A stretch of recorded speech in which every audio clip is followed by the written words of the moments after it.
একদিকে যেমন কুণালের বাড়িতে কার্যত সিআইডি, আপনারা প্রত্যেকেই জানেন নয়না বন্দ্যোপাধ্যায়, বাহারুল, তাদের বাড়িতে সিআইডি, কারণ তাদের সই নাকি জাল হয়েছে এরকমটাই জানা যাচ্ছে। কারা জাল করলো, বিধানসভায় এরকম কাজ কি করে হলো, সেটাই এই মুহূর্তে লাখ টাকার প্রশ্ন। আর একটা বিষয়, লক্ষ্মী ভান্ডার। লক্ষ্মী ভান্ডারের 12 পাতার ফর্ম নিয়ে মানুষের নাভিশ্বাস হচ্ছে। কারণ মহিলারা বলছেন এত পার্সোনাল ডিটেলস শেয়ার করব কেন আমরা সরকারকে, সরকারের কাছে কেন এত পার্সোনাল ডিটেলস দেবো, আপনার বাড়ি আছে কটা কামরা ঘর, আপনার মেঝে কেমন, এই ধরনের এই যে ফর্মের মধ্যে নানা রকম নানাবিধ জিনিস জানতে চাওয়া হয়েছে, পার্সোনাল বিষয়। আপনি, আমি চাকরি করি কিনা, আমি কি কাজ করি, আমার কি ইনকাম সেটা জানতে পারেন অবশ্যই, আমার স্বামী সরকারি চাকরি করে কিনা, কিন্তু আমার পুরো পরিবারের ডিটেলস আমি দিতে বাধ্য নই। আমার সঙ্গে রয়েছেন অধ্যাপক ঝন্টু পড়ায়, কথা বলবো স্যার। লক্ষ্মী ভান্ডারের ফর্ম নিয়ে যেমন নাভিশ্বাস, মহিলাদের ক্ষোভ কার্যত সোশ্যাল মিডিয়া খুললেই আপনি পেয়ে যাবেন, তেমনই ঠিক এই সিআইডি কি কারণে, কারা সই জাল করলো, ইতিমধ্যেই সইও জাল হয়ে যাচ্ছে। প্রথম প্রথম এটাই আসি টপিকে। সত্যি যে সামাজিক প্রকল্পটা বিগত সরকারের সময় মহিলাদের একটা অংশকে রিলিফ দিয়েছিল, হ্যাঁ, সেখানে প্রচুর দুর্নীতি ছিল। 30 লক্ষ ইতিমধ্যে মাননীয় মুখ্যমন্ত্রী বলেছেন 30 লক্ষ যা বেআইনিভাবে লক্ষ্মী ভান্ডার পেত। অলক্ষীরাও লক্ষ্মী ভান্ডারটা তুলেছিল, মানে বকলমে কিছু পুরুষও তুলেছিল, এবং তদন্তে আরো হয়তো অনেক ভয়ানক ভয়ানক জিনিস উঠে আসবে। আমরা জানি না লক্ষ্মী ভান্ডার নিয়ে কত ধরনের স্ক্যাম হয়েছে, কিন্তু এইটুক বলতে পারি যে তারপরও একটা বড় অংশ তো সঠিকভাবে টাকাটা পেয়েছে, সঠিকভাবে পেয়েছে এবং হ্যাসেল ফ্রি পেয়েছে। ফলে সরকার প্রতিশ্রুতিবদ্ধ ছিল ১,৫০০-এর জায়গায় ৩,০০০ দেবেন, তারা কথা রেখেছেন নতুন সরকার। কিন্তু সমস্যাটা হলো এখানে যে প্রবলেমটা হচ্ছে আমলাতান্ত্রিক। দেখো, সরকারের একটি পলিসি আমলারা কিভাবে জনগণের কাছে তুলে আনবে, কতটা হ্যাসেল ফ্রি মানুষ, মানে ঝক্কি ঝক্কিবিহীন ভাবে মানুষ সেটাকে গ্যাদার করবে সরকারি প্রকল্প, সেটার উপরে দাঁড়িয়ে থাকে কিন্তু একটা গুড গভর্নেন্স। আমি দায়িত্ব নিয়ে বলছি যে 12 পাতা বা কিছু কিছু ক্ষেত্রে 9 পাতা ফর্ম ফিল আপ করতে হবে, তাতে যেসব কাগজগুলো চাইছে, ডকুমেন্টস গুলো, সেগুলোর উদ্দেশ্য অতি অবশ্যই অন্নপূর্ণা ভান্ডারের স্যানিটি রক্ষা করা, লক্ষ্মী ভান্ডারের যে ভুলগুলো ছিল, বিশেষ করে যে কারচুপিটা, সেটাকে যেমন আটকানো, কিন্তু ফ্যামিলিটি, কতজন মেম্বার, আর্নিং মেম্বারের টাকা কত, প্যান নাম্বার, এটসেট্রা এটসেট্রা, ঘরের ডিটেলস, তার বাড়ির ইনফ্রাস্ট্রাকচার, রুম আছে কটা room? সবকিছু, এইগুলোর পিছনে শুধু লক্ষ্মী ভান্ডার নয়, এর পিছনে হয়তো সরকারের উদ্দেশ্য থাকতে পারে আগামীতে একটা ডেটা ব্যাংক তৈরি করা। যে ডেটা ব্যাংকটা দিয়ে, দেখো এখন কেন্দ্র রাজ্যে একই সরকার, ডবল ইঞ্জিন সরকার, কেন্দ্রের একাধিক প্রকল্প আছে যেগুলো এই রাজ্য দিনের পর দিন বিগত সরকার নেয়নি জনগণের জন্য। ফলে এই ডেটা ব্যাংকটা তৈরি করে সরকার হয়তো আগামীতে পপুলেশনের জন্য একটা স্থায়ী এমন পরিসংখ্যান চিত্র রাখছে, সমীক্ষা চিত্র, যাতে করে অন্যান্য সুযোগ সুবিধাগুলো দেওয়া যায় প্রথম। দ্বিতীয় সম্ভাবনা, সামনেই পপুলেশন স্টাডিজ, অর্থাৎ জনসংখ্যা নির্ধারণের যে 11 সালের পর থেকে দীর্ঘ 15 বছর পরে যে বহু প্রতীক্ষিত জনসংখ্যার সার্ভেটা, সেটার একটা বেনিফিট হবে। কারণ মহিলা হচ্ছে 50%, পুরুষের সাপেক্ষে মহিলা 50% এ রাজ্যে। ফলে 1000 জন পুরুষ পিছু 967-68 জন মহিলা এখানে এ রাজ্যে।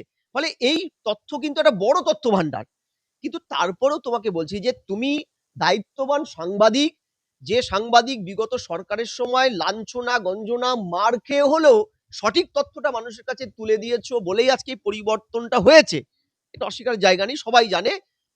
বর্তমান সরকারের দ্বন্দ্বমুণ্ডের কর্তারাও মানেন।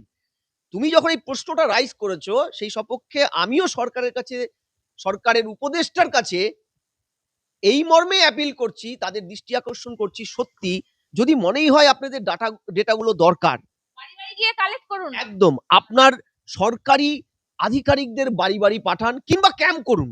যেই ক্যাম্পের মাধ্যমে, এই যে দেখুন, যে টার্গেট মহিলারা এই টাকাটা পাবেন বা অলরেডি পেতেন, সরকার বলেছে এইটা না হওয়া অবধি ওটাও চলবে, তারা কোন আর্থসামাজিক জায়গার থেকে উঠে আসে আমরা কল্পনা করতে পারবো না। কেউ বাড়িতে, কারো বাড়িতে বাসন মাজে, কেউ কারো বাড়িতে রান্না করে, দিনান্তে তাদের কাছে একটা ভালো মোবাইল পর্যন্ত নেই, একটা মোবাইল নেই।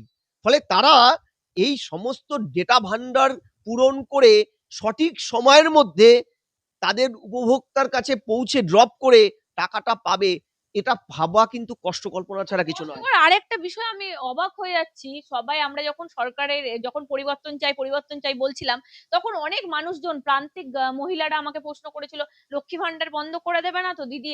এরা আমরা তখন আশ্বস্ত করেছিলাম আমাদেরও দায়বদ্ধতা আছে, এই ধরনের এই যে ডাটাগুলো আমাদের দরকার, আপনার সরকারি আধিকারিকরা বসে বসে ঘুমোয়, তাদেরকে দিয়ে বার করুন, বাড়িতে বাড়িতে যাক, কার কেমন ঘর, তার কটা মেঝে, তার চালির চাল কেমন, সেগুলো দেখে আসুক। এই ধরনের কি ধরনের স্যার দেবো না আলাদা ব্যাপার, কিন্তু ওই ঘুরিয়ে কান ধরাবো, মানুষ তো বুঝতে পারছে না, দেখো আমার মনে হয় নতুন সরকার এখনো আতুর ঘর থেকে বেরোয়নি, তাদের মন্ত্রিসভাটাও তৈরি হয়নি, শুধু 5 জনকে নিয়ে একটা ক্যাবিনেট চলছে। 1 তারিখের মধ্যে, আমি যদি ভুল না হই, ক্যাবিনেট হয়তো একটা পূর্ণ মাত্রা পাবে, দায়বদ্ধতার জায়গাটা তৈরি হবে। সেই সময়ে আমরা আশা করছি এই যে ভুল এগুলো, একটা গ্যাপ তৈরি হচ্ছে মানুষের মাঝখানে, প্রশাসন এবং মানুষের মাঝখানে একটা গ্যাপ তৈরি হচ্ছে। তুমি 11 সালে মমতা ক্ষমতায় আসার পরে ওই বিভিন্ন দপ্তরের অনলাইন ফরম্যাটে প্রতিদিন একটা করে নতুন ফরম্যাট আসতো, মানে আমি জমা করলাম 15 পাতার একটা ফর্ম, আবার কেওয়াইসি ফর্ম, আবার 2 দিন পরে আবার একটা ফর্ম হাজির নতুন ফরম্যাটে। এগুলো হয়েছে কারণ এগুলো যে প্রশাসন তারা নতুন সরকারের সাথে তালমিল করতে পারেনি, কারণ এই প্রশাসনের লোকজনও তো তোমার কথা অনুযায়ী ঘুমোয়। কিন্তু আমি তোমাকে এইটুকু বলতে পারি যে তোমরা দায়িত্ববান সাংবাদিকে যখন এই প্রশ্নটা তুলেছো এবং উচ্চ নেতৃত্বের একাধিক প্রশাসনিক কর্তা ব্যক্তিদের কানেও ইতিমধ্যে এটা উঠেছে, অচিরেই এই মানুষগুলো, এই সাধারণ মহিলাদের কষ্টের কথা ভেবে, তাদের অসুবিধার কথা ভেবে এই ডেটার চাপ মুক্ত হয়তো করবে, কিংবা তাদের যাতে ওই ফর্মটাকে দ্রুত ফিল আপ করা যায়, বাড়ি বাড়ি গিয়ে হলেও বা ক্যাম্প করে হলেও এই ব্যবস্থাটা তারা করবে। আরেকটা বিষয় আমি আপনাকে বলবো, প্রথমে সরকার এলো তখন অগ্নিমিত্রা পাল, নারী ও শিশু কল্যাণ মন্ত্রী, তিনি নিজে বললেন যে কোনো ফর্ম ফিল আপ করতে হবে না, যেমন পেতেন তেমন পাবেন।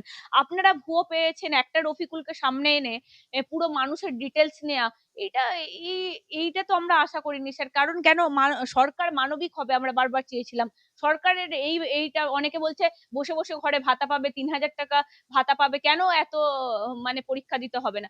আমি বলছি স্যার, প্রান্তিক মানুষ তারা, প্রান্তিক মহিলারা তারা আতঙ্কে ভুগতেন যে আমরা লক্ষ্মী ভান্ডারটা বন্ধ করে দেবে না তো, তাদের মধ্যে এখন আতঙ্ক ছড়িয়ে গেছে, এরা হয়তো বন্ধ করে। প্রথম কথা, কারা ভাইরাল করছে, কারা কি করছে, আমি সেই অ্যাসপেক্টে যাচ্ছি না। ভাইরাল করার লোক তুমি জানো, কোন কোন দল কিভাবে তাদের ফেসবুক সোশ্যাল নেটওয়ার্কে ভেসে থাকে, তারা সাধারণ মানুষের কষ্টের শরিক হয় না, তারা ভেসে থাকে। হ্যাঁ, সে দলের আর নাম না নিলাম না, কিন্তু তোমাকে বলছি যে মানুষের অসুবিধাগুলো জেনুইন। দেখো, কোনো মানুষই তথ্য দিতে না করবে না। ধরো আমার কাছে তথ্য আছে, আমি প্রতিদিনই তো কোথাও না কোথাও আমি একজন অধ্যাপক কেওয়াইসি দিই, আমি দেই। সে আমার কেওয়াইসির ফর্ম, আমার আধার কার্ডের জেরক্স দিয়ে কে কি করছে সেটা না ভেবেই দেই, দিতে হয় দেই। মানুষও দিতে চায়, কিন্তু মানুষ দেবেটা কিভাবে? ধরো, যার কাছে একটা অনলাইন মোবাইল আছে, সেও কতটাই মোবাইলের মাধ্যমে একটা 15 পাতা, 12 পাতার, 9 পাতার ফর্ম ফিল আপ করে জমা দিতে পারবে? এটা তো আমরা শিক্ষিত যারা সোসাইটির একটু হায়ার র্যাঙ্কে থাকি, তারাও পর্যন্ত ভয় পাই। আমি বলছি তাহলে মাননীয় মন্ত্রী অগ্নিমিত্রা পাল কেন বলেছিলেন যে এমন সহজ ফর্ম হবে যে আপনারা যে কেউ ফিল আপ করতে পারবেন, 3 তে পড়া মহিলারা ফিল আপ করতে পারবেন? স্যার প্রশ্ন তো তুলতেই হবে স্যার, যদি সরকারের। সঠিক তুলেছো। মন্ত্রীর কথা মন্ত্রীর মতন বলেছেন। মন্ত্রীকে যারা চালায়, দপ্তরটা যারা চালায়, শুধু মন্ত্রী চালায় না, মন্ত্রী পলিসি মেকার, কিন্তু পলিসিটাকে ইমপ্লিমেন্ট করে কারা? আমলারা। তাহলে মন্ত্রী মহাশয়ের কাছেই তোমার চ্যানেলের মাধ্যমে আমি অ্যাপিল করছি যে আপনি যে কথাটা বলেছেন, সেই কথাটা কেন ইমপ্লিমেন্ট হলো না, আপনার দপ্তরের সংশ্লিষ্ট আমলাদের, সচিবদের জিজ্ঞাসা করুন এবার। স্যার আরেকটা বিষয় হচ্ছে এই কুণাল ঘোষদের কি ব্যাপার স্যার, সই জাল হয়ে গেল, মানে কি ব্যাপার হলো এটা? দেখো, কুণাল বাবুদের স্বভাব যায় না মলে। একটা দল ক্ষমতায় থাকাকালীন সবটাই জাল করেছে। মমতা ব্যানার্জির আন্ডারে 44টার ক্যাবিনেটের দপ্তর, 44টাই দুর্নীতি করেছে। হাইকোর্ট, সুপ্রিম কোর্ট বলেছে, আমার কথা নয়। ডাক্তারদের ভোটে ডাক্তার নয়, বাইরের লুমফেন বদমাইশদের দিয়ে ভোট লুট করেছে ডাক্তারদের। অধ্যাপকরা নিজেদের ভোট দিতে পারেনি, তৃণমূলের ক্যাডাররা এসে ভোটটা করিয়ে দিয়েছে। এইটা আমরা এই 15 বছরে দেখেছি।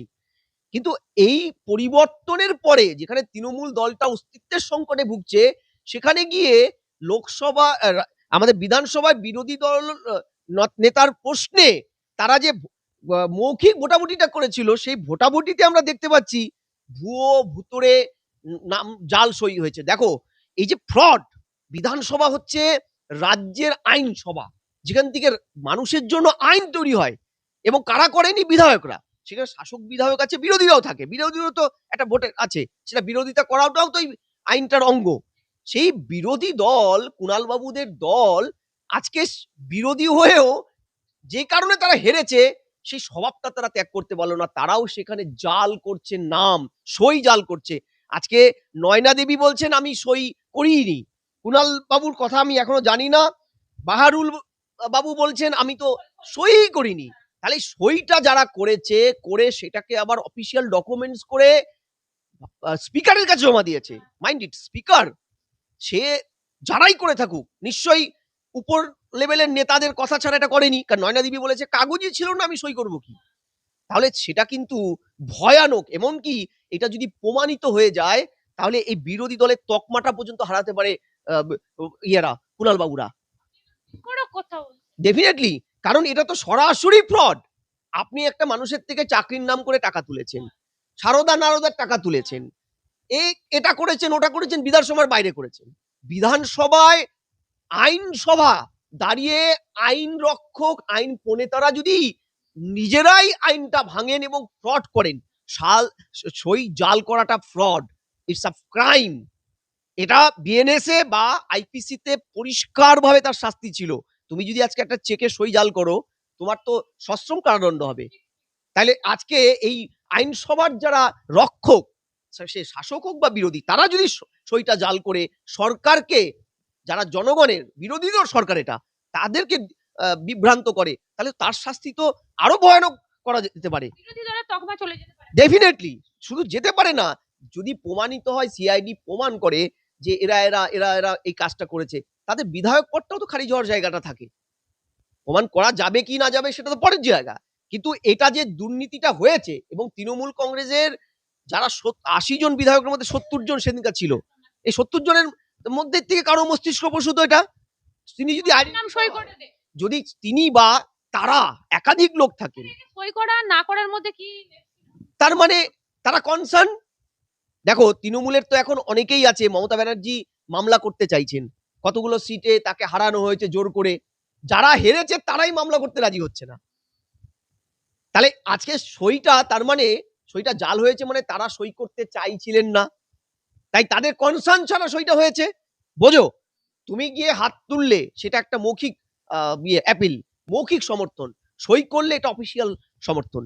তুমি যদি সইটা না করো, অর্থাৎ তোমার অফিসিয়াল কনসার্ন না নিয়ে তোমার মর্জি, তোমার মতের বিরুদ্ধে গিয়ে তোমাকে ন্যূনতম একটা ফোন না করেও যদি কেউ সইটা করিয়ে নেয়, এটা এক প্রকারের শুধু ফ্রড নয়, এটা biggest rarest of the rarest time. কারণ এটা আইনসভার মান মন্দির বিধানসভার পক্ষে দাঁড়িয়ে হয়েছে। এটা এটা কিন্তু করেছে, তার মানে তার ভয়ঙ্কর। যে বা যারা, তুমি যেই বা বলছো কেন, এত বড় কাজ তো আর একজনের মাথার থেকে হতে পারে না। উচ্চ নেতৃত্বের অঙ্গুলি হেলন ছাড়া এই কাজ হতে পারে না, আমি বিশ্বাসই করি না। এত বড় ঘটনা হতে পারে না। ফলে এখন তো বিধায়করাই স্বীকার করে নিচ্ছে যে আমরা তো সই করিনি। নয়না দেবী অত রেসপন্সিবল একজন এমপির স্ত্রী, দীর্ঘদিনের মমতা ব্যানার্জি ছায়া সঙ্গী, তিনি বলেছেন আমি তো কাগজই ছিল না, সই করিনি। তাহলে সইটা করলো কে?